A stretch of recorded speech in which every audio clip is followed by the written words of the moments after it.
इस रेस में है? नहीं देखिए रमा जी, इस बार नाम से ज्यादा जो काम, देखिए सामने जो चैलेंज है वो बहुत बड़ा चैलेंज है। हमने इतनी ऐतिहासिक बातों की गिनाए, उस पे मुझे लगता है कि ऐतिहासिक काम की भी बात है। जो प्रधानमंत्री स्वयं इसको चाहते हैं कि ऐसा काम बीजेपी करे ताकि एकदम ऐतिहासिक टाइप रिजल्ट आए, यानी परफॉर्मेंस रहे। इसीलिए जो भी नाम पर अभी तय किया जा रहा है उसमें प्रधानमंत्री की एक बड़ी पॉइंट रहेगी कि जो भी मुख्यमंत्री के पद पर बिठा जाएगा उनको बहुत काम करना होगा, बहुत कसरत करना होगा, सबको साथ लेके दिल्ली को बदलना है, क्योंकि ये जो मैंडेट है दिल्ली को बदलने की मैंडेट है। इस हिसाब से मैं मानता हूं, और इसके साथ साथ सामाजिक ये भी है, एक मैसेज भी जाता है।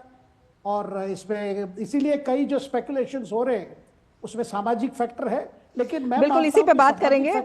इसी पे बात करेंगे। हमारे संवाददाता गिरीश निशाना हमारे साथ जुड़े हुए हैं। गिरीश, आप इस वक्त कहां पर मौजूद हैं और किस तरह का माहौल है, क्या कुछ तैयारी है?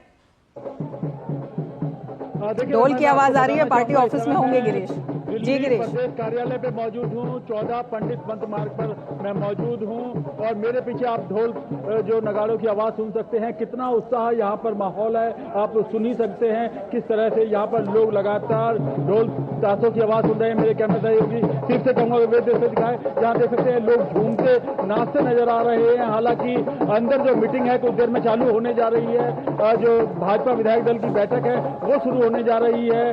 और लेकिन यहाँ पर जो बाहर है, बाहर एक अलग माहौल है, उत्साह का माहौल है। ढोल नगाड़ों पर जो लोग हैं झूमते नाचते नजर आ रहे हैं। जो भाजपा के कार्यकर्ता हैं वो यहाँ पर काफी संख्या में पहुंचे हुए हैं। मैं आपको बता दूं रमा, आपसे कुछ देर पहले जो ओपी धनखड़ हैं वो और रविशंकर प्रसाद जो हैं, दोनों जो ऑब्जर्वर नियुक्त किए गए हैं वो भाजपा के इस दिल्ली प्रदेश कार्यालय पर पहुंच चुके हैं, अंदर पहुंच चुके हैं। लगातार जो भाजपा के नवनिर्वाचित विधायक हैं उनका भी पहुंचने का सिलसिला लगातार जारी है और लगभग जो विधायक हैं वो पहुंच चुके हैं। और यहाँ चारों तरफ अगर यहाँ पे बात की जाए तो पूरी तरह से मीडिया का जमावड़ा लगा हुआ है। जो कार्यकर्ता हैं उनके अंदर बहुत ज्यादा जोश देखने को मिल रहा है। लोगों का ये कहना है मुख्यमंत्री कोई भी हो लेकिन भाजपा की सरकार बन रही है, इसलिए वो बहुत ज्यादा उत्साहित यहाँ पर लोग नजर आ रहे हैं। रमा, बिल्कुल काफी उत्साह जो है वहां पर दिखाई दे रहा है। राजकिशोर जी, आपके पास आना चाहेंगे। बात जो है वो बीच में छूट गई थी। हम बात कर रहे थे कि तमाम चेहरों की दौड़ है, लेकिन क्या कोई चौंकाने वाला नाम आ सकता है? जिस तरह से हमने मध्य प्रदेश में देखा, राजस्थान में भी देखा, तो इस पैटर्न को देखते हुए और जिस तरह से पर्यवेक्षक जो जिनके नाम चुने गए हैं उनके नामों को चुनने से लेके भी कई तरह के समीकरण और कई तरह की कयासबाजी जो है वो जारी है। नहीं देखिए, है क्या बहुत चौंकाने वाला नाम। पहली बात तो मुझे लगता है कि विधायकों के बाहर कोई नाम नहीं होगा, ये मुझे पक्का लगता है। दूसरा, यहां पर एक बात ध्यान रखनी पड़ेगी, अगर 27 साल बाद पार्टी सत्ता में वापस आ रही है तो बहुत प्रतीकात्मक तौर पर चेहरा लाने की मुझे लगता है कि गलती या दुस्साहस भारतीय जनता पार्टी नहीं करेगी। यहां पर उसको ये ध्यान रखना पड़ेगा कि अगर इतने दिनों बाद सत्ता मिली और विपक्ष में कांग्रेस नहीं है, आम आदमी पार्टी है। आम आदमी पार्टी का जन्म विपक्ष की राजनीति से हुआ है और जिसपे देखा जाए तो किसी भी मुद्दे पर जैसे वो खेलते हैं, जैसे बात करते हैं, तो मुख्यमंत्री इस तरीके का व्यक्ति भी होना चाहिए। देखिए, काम तो नरेंद्र मोदी के चेहरे पर होगा, वोट भी नरेंद्र मोदी के चेहरे पर मिला, इसमें कोई दो राय नहीं। जिस दिन नरेंद्र मोदी ने कह दिया कि मैं ही दिल्ली को देखूंगा, उसके बाद भारतीय जनता पार्टी चुनाव में पूरी तरीके से अंदर आ गई। और जब उन्होंने अपनी गारंटी दी उसके बाद ये मैंडेट मिल गया। लेकिन अब वो मुख्यमंत्री भले ना हो, लेकिन लेफ्टिनेंट गवर्नर केंद्र सरकार के अधीन काम करते हैं। और आपने देखा होगा गंगा सफाई और तमाम चीजें तुरंत उस दिशा में काम करना भी शुरू कर दिया।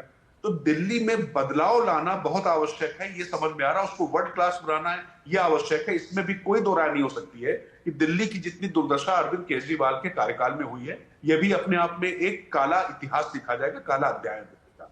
तो ऐसी स्थिति में अब दिल्ली वासियों को यह महसूस हो कि हाँ बदलाव हुआ है, तो वो काम तो होगा। लेकिन विपक्ष जिस तरीके से राजनीति करेगा इस बार, इसके लिहाज से एक चेहरा मजबूत होना चाहिए। सिर्फ प्रतीकात्मक हो उससे बात नहीं चलेगी।